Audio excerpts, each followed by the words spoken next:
How to fix Android phone touch screen not working. Hey everyone, welcome to the channel.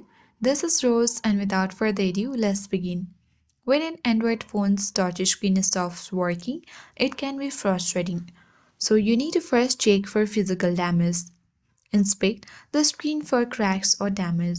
If the screen is physically damaged, you might need to replace it. If not, you can clean the screen as well. Use the microfiber cloth to remove dust, dirt, or grease from the screen.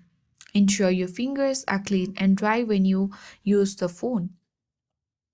And once you do that, you need to restart the device. For most of the phones, you can hold down the power button and volume down button simultaneously until the device restarts, or simply you can hold down your power button. Swipe towards restart, and once you have done that, your Android phone may be fixed. But if not, you need to make sure that you have enough storage, because sometimes due to storage issues your Android phone may be hang, creating the screen or touch screen not working. You need to navigate to settings application. Scroll to the bottom and tap About Device.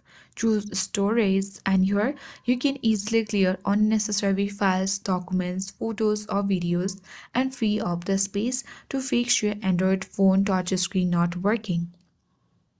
If the screen is unresponsive despite all efforts, there might be internal hardware damage. You need to visit an unauthorized service center for repair or replacement.